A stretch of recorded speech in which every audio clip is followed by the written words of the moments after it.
Okay, this is our first broadcast of a series, Jehovah's Jihad.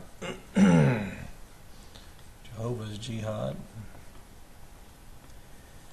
All of us in the United States are aware of this one.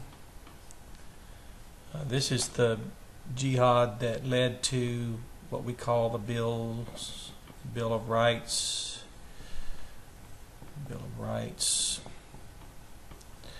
which involves freedom of speech. Our First Amendment, for example, freedom of speech. For example, when Thomas Jefferson was corresponding, because there were people concerned that the protection of freedom to assemble peaceably and to speak without recourse was not secured, he corresponded to the Danbury Baptist Association.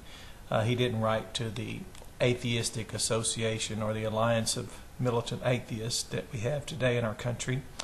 But anyway, then we had the Fifth Amendment, for example. This stopped inquisitions were now outlawed, and the right to not incriminate yourself. And of course, we know that this jihad is a reason why witch hunts don't any longer occur in the United States. It's why the religious atrocities of past historical practices have been eliminated. It's the jihad that makes the new atheist, if you will, the Johnny-come-latelys. They are the Johnny-come-latelys. They're trying to, since 9/11, they wrote things like God is not great. Christopher Hitchens. Daniel Dennett wrote Breaking the Spell. Breaking the Spell. And then, of course, the God Delusion by a man named Richard Dawkins. God Delusion. And then, of course, there was The End of Faith by Sam Harris. This has all been somewhat of a, like I said, they showed up a little late, especially for our nation, and for what our nation's done for all the world. Our acknowledgement of inalienable rights, none of this achieves that. They're speaking as though somehow they're advocating something that was not already established. The martyrs throughout the centuries are why we have the freedoms we have today. For example, a little book called Martyrs Mirror. You can get that online. It's not a big deal. It's just an older book. But when you see that this book is just an old record of the Anabaptist or defenseless Christians who suffered and were slain for the testimony of Jesus Christ, their Savior, from the time of Christ until the year AD 70. It's a very large book, those of you that are familiar with it. And if not, of course, it would be because the impression today is that somehow nothing's been done about religious atrocities. And I was speaking recently to someone about how religion is outlawed in this country. That is, major portions of religious expressions, even a religion called Islam, which seems to be known to be a very intimidating faith.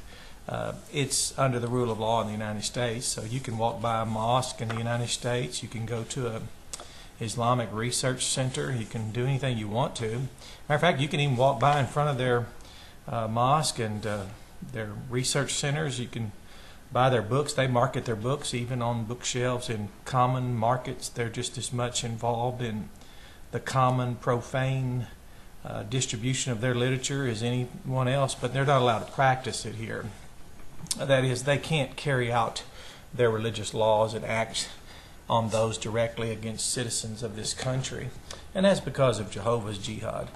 For example, this book, The Churches of the Valley of Piedmont, you have this history of evangelical churches of the Valley of Piedmont, containing the most exact geographical description of the place and faithful account of the doctrines, life, and persecutions. And of course, this is all old history, these old books, which people like to forget they were here. But you have to wonder, how did we get here today? I mean, how are we in a nation today where the militant atheists are out trying to come up with something. They can't promote the Bill of Rights. We already have that. They can't advocate the Declaration of Independence. We already have that.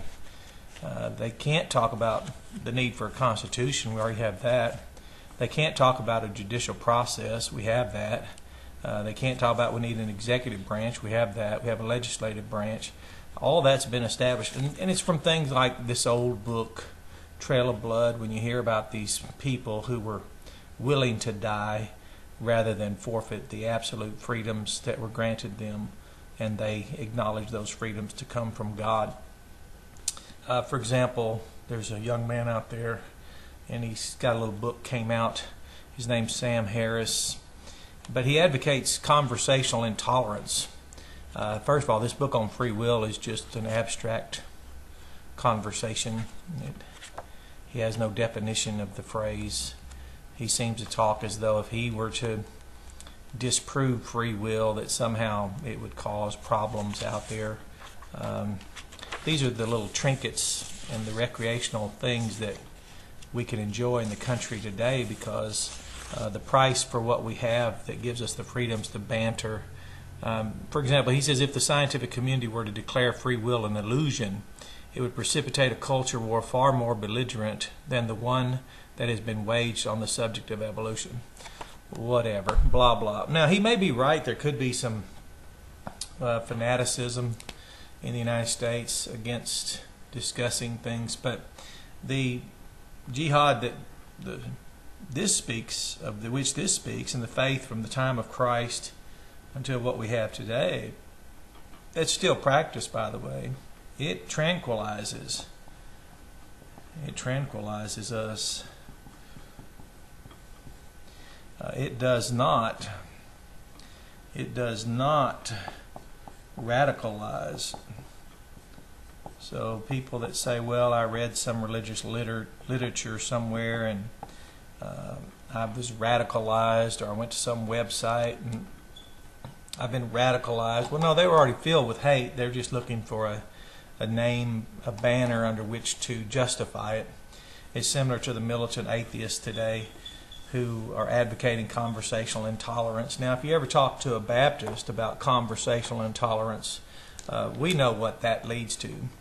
Conversational intolerance, as he calls it, and it sounds very benign and sounds cute, actually.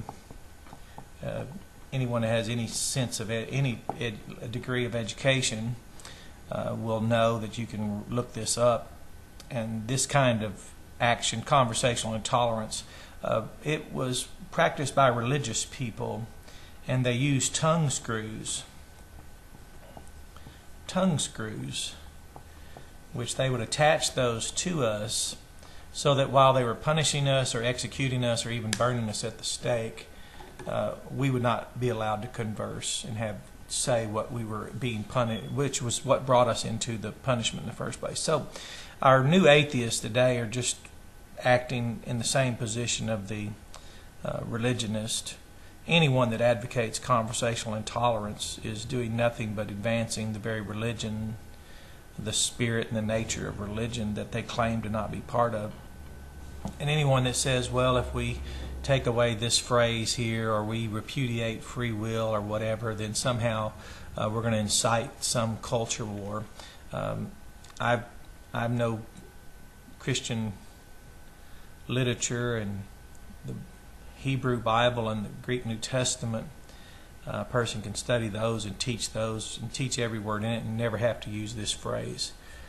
So what the absence of this would be for the Christians throughout the centuries, no one would know. As a matter of fact, even this English phrase didn't exist. Of course, we had to have English had to be derived first, but he makes a nice impression on people, speaks as though he's advocating things.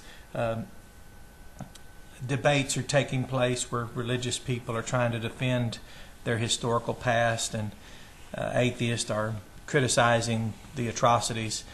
Neither side are speaking of who was it, who were the people, who were the people that were in the midst of this, and who were the people that were being punished. Records out here, and these records indicate very clearly who these people were. Shows these atrocities where people had come and were taken into custody, and very graphic depictions. Some of this stuff's horrible, and what they would do to people.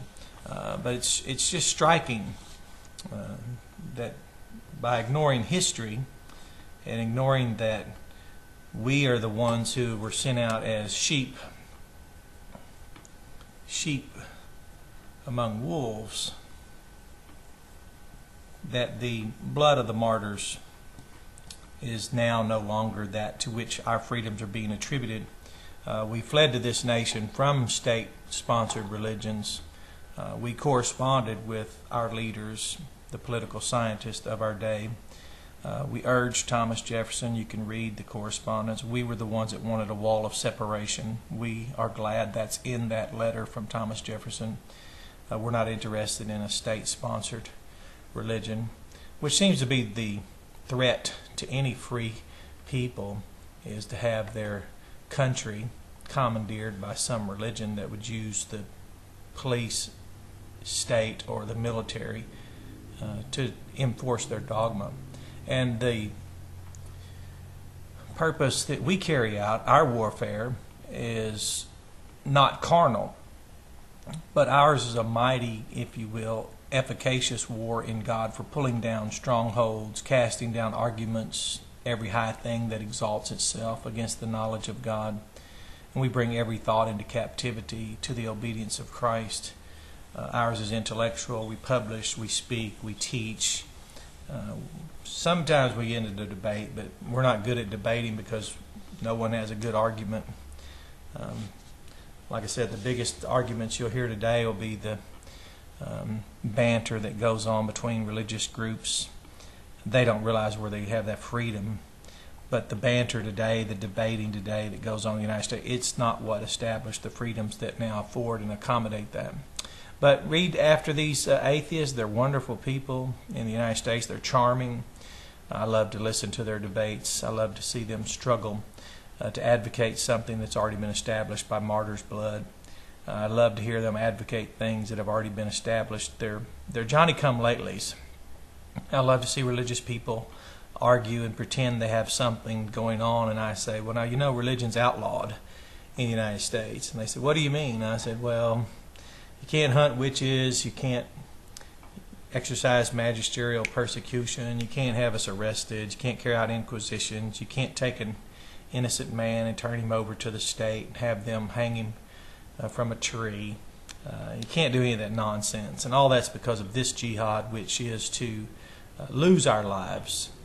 And again, I'll end on this, but the difference between a martyr and what these maniacal religious people are is a martyr is someone who's willing to be killed. That is, give up our lives. And you remember this in our history, give us liberty or give us death. And of course, we do not kill to win our freedoms.